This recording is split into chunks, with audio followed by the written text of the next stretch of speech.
Alright. Ayan po guys, tayo po ay magluluto ng pakbet. At ito na po yung sahog natin guys. Konting baboy na iginisa natin sa kamatis. Yan. Alright. Ganyan ako magluto ng pakbet guys. Ginigisa ko muna sa kamatis. Yan, siyempre. Para masarap ang lasa. Bago natin ilagay yung ating mga gulay. Ayan, alright. Yes, baby, alright. So, ito naman po yung mga gulay natin, guys. Yan. May alokon po tayo. Ito yung namimiss ko dito, guys. Mayroon po tayong alokon. At saka ito po ay palang. Ayan, palang. Sa Ilocano po yan, palang at saka alokon. Meron din po tayong sa talong. Tapos, okra, sitaw, kalabasa, at may kasamang ampalaya. Yan. So ito po ang ating pakbet guys. Wala po tayong nabiling malunggay, yung bunga ng malunggay. Kaya hindi po natin nasamahan ng malunggay. Ayan, kung saan yun po ay napakasarap na ulam. Ang paborito ni Amara, ang malunggay. Wala tayong nabili. Ayan. Alright. Yes, baby, alright. Ayan. Alright. Update tayo guys. So, ayan po guys. Luto na yung ating sahog. At ilalagay na rin po natin yung ating gulay. Ayan. Yes, baby, alright. Okay, alright. Yes, baby, alright. Ayan. Lalagay na po natin yung ating sahog guys. Ay, sahog, yung ating gulay. Ayan. Okay, alright. Yes, baby, alright. Inilagay na. Baka may lagay pa ng iba. Yan. Okay, alright. Yan.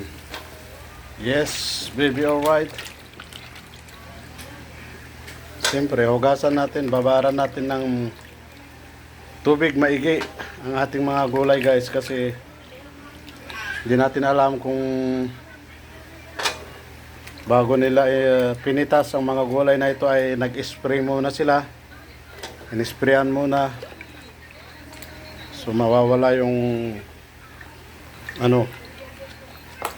mikrobyo or mawawala yung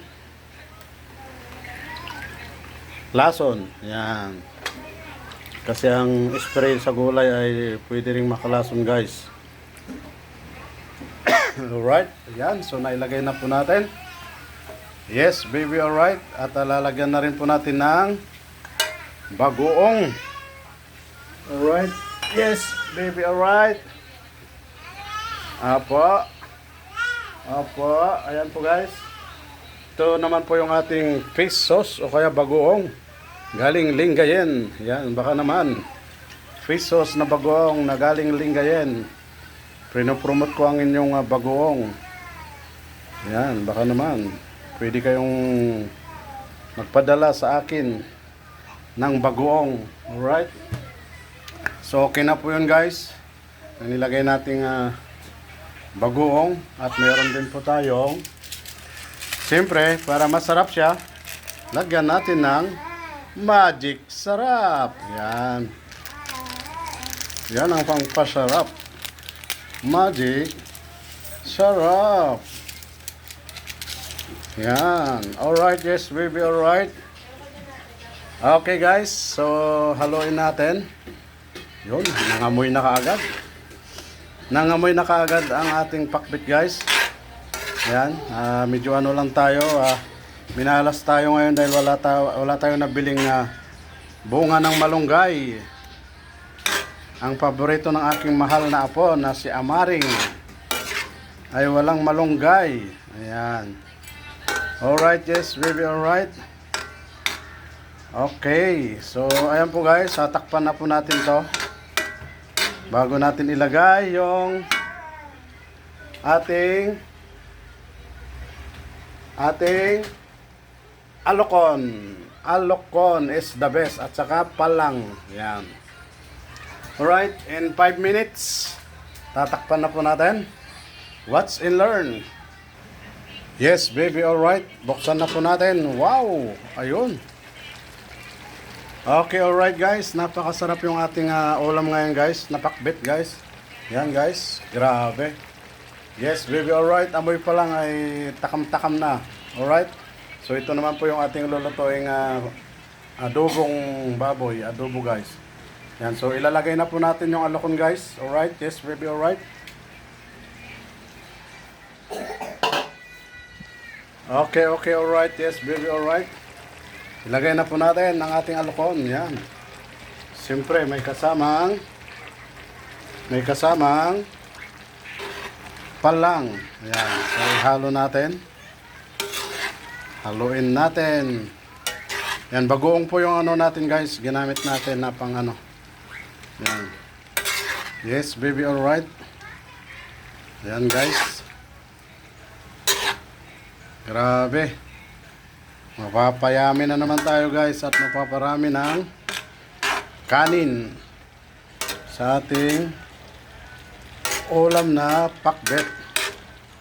Yes, baby, alright. Ayan, takpan natin ulit guys in 5 minutes ay pwede na po yan. Okay, alright. Yes, baby, alright. Ayan, update na lang tayo ulit guys. Alright. So yan po guys, tignan na natin ulit ang ating pakbet. At naluto na to sigurado. Ayan.